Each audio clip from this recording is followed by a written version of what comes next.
is 8:52. An artist from Sussex has raised almost £500,000 for charity by selling his self-confessed, it's important to say that, rubbish drawings, people's pets. We don't agree though. Yeah, there's a few of them here. I don't think they're rubbish. I think they're quite quirky and nice. Phil Heckles, who goes by the name Hercule van Wolfwinkle, attracted a cult following after posting a portrait of his dog on Facebook in 2020. Take a look at some of his artwork.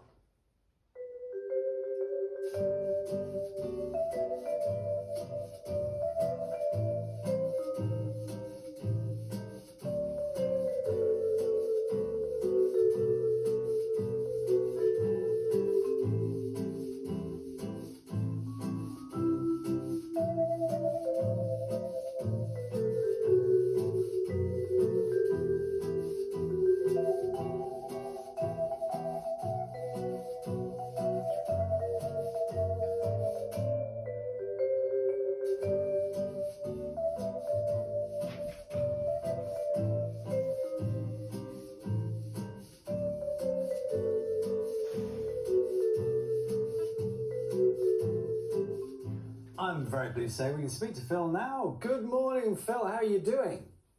I'm good, thanks, Charlie. The sun's shining, the bees are singing, the birds are trying not to get drawn by me. Like, life's good. Yeah, it's all good. Tell me, Phil, always curious about artists, authors, artists like yourself. Have you been drawing this morning? Have you been inspired already? Is that how it works? You just sit and do stuff? Short answer is no, I haven't drawn this morning yet, but I do draw every day. So I've got about 80,000 requests for portraits in the inbox, so I've got enough to keep me busy. So I draw every day, but I've been kind of getting ready to join you guys this morning. So no drawing yet, but there will be some later probably. Phil, just let me check. How many people have you got outstanding waiting for portraits or dogs? How many? About 80,000. So it's a rough sort of estimate, but about 80,000 requests for portraits. So the whole process is a lottery as to who gets picked out of the inbox. But yeah, that's the sort of educated guess, around about that many. That is quite extraordinary. I mean, that's almost to the point of being daunting, I would imagine, from your point of view. Weirdly, actually, so it was more daunting when we had lower numbers, because then I kind of felt the pressure to get to everybody, if that makes sense. So when I first started out, like I think by the end of about the first week of posting the first picture of Nala on Facebook, I had about 100 requests for portraits. And that was the first point in which I nearly just stopped, because that was kind of more daunting, because, like, you know, 100 portraits is kind of doable, right? You know? But once it kind of blew up and went viral the first time round, the portrait requests ran into their thousands, and it very quickly just became a lottery. And actually that's kind of more comfortable, because we're clear about the fact that it is just a lottery as to who gets picked out. And so it kind of, you know, alleviates a bit of that pressure of getting to everybody. I just simply know it's not going to happen. Morning, it's Naga, Phil. Thanks for Hey, joining Naga. in. Hello. Have you figured out yet that your drawings aren't rubbish? I get told off for calling them rubbish now by the people that follow what I do, because they obviously have come to the project because they like what I do. I still think they're rubbish in the context of the original joke. So the original joke that, you know, when I put that very first portrait of Nala out on Facebook just to my mates was, look at this kind of rubbish portrait, but if you want a really good one. So the original joke was kind of people putting in a request and expecting what I'd call a proper pet portrait, if that makes sense.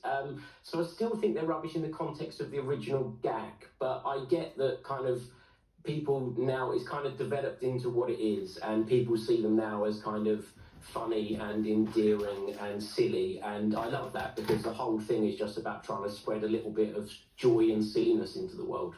What made you put wife fronts on a dog? Yellow wife fronts on a dog? So that's a question I never thought I'd get asked 5 years ago. It's a question I get asked all the time now. Basically, it was just as simple as the very first time I had a dog in, let's kind of call it a compromising position. I didn't know how to deal with that. My artistic abilities weren't good enough, so I just stuck some Y fronts on it. And the first few pairs of Y fronts that I drew were just kind of white and grey, and then they became yellow because I just wanted to use some colour, you know, like when you're drawing people's pets, you're using blacks and browns and whites and nothing kind of particularly colourful. And my yellow pencil was sitting in the pencil case looking at me kind of saying, am I ever going to get used? And so the white fronts became yellow just for that reason. It's as good an answer as any. That one. I just need to say, you're raising obviously quite a bit of money for charity along the way as you're doing these. It's clearly really important to you. Yeah, I mean, so at the heart of everything, the portraits, basically the process of the portraits is they're all free. I've never charged for a portrait because you've seen them, right? Like you can't charge people for those. And the project, while it didn't start out as a charity endeavour, probably 2 or 3 weeks into the process, a friend of mine who I'd drawn his dog wanted to give me some money for it. And I didn't want to accept anything. And so I said to him, give some money to Turning Tides, who are my local homelessness charity. And that was when this fundraising idea kind of came along. And, you know, 5 years ago, I wasn't an artist. And 5 years ago, I also didn't realise I had this passion for fundraising. But that's become the driving force for carrying on the project. And so, yeah, the portraits are free. And then people make a donation if they want to. And we fundraise for Turning Tides and for Street Vet, both of which are kind of centred around homelessness. And what's been so overwhelming about the whole project is the reason we've raised £400,000 is not because people are just donating if I draw their pet. You know, more people just donate whether I've drawn their pet or not. They just like what I do. And that's been the overwhelming thing about the whole project is the thousands of people that have come to this and they've kind of gone, do you know what? If this is why you're doing it, and because your portraits keep us entertained, of course we'll just chuck a couple of quid into your. Well, I call it my virtual busker's hat. I think it's Phil. There's a lot of delight in what you do. I'm sorry to cut you off there. We have to finish, but I you know, even looking at them this morning, I think it's given people a lot of joy. So thank you. You can see more Thanks Phil's very much artwork. indeed. You can see more Phil's artwork in his new book, More Rubbish Pet Portraits. We'll be back with the headlines shortly.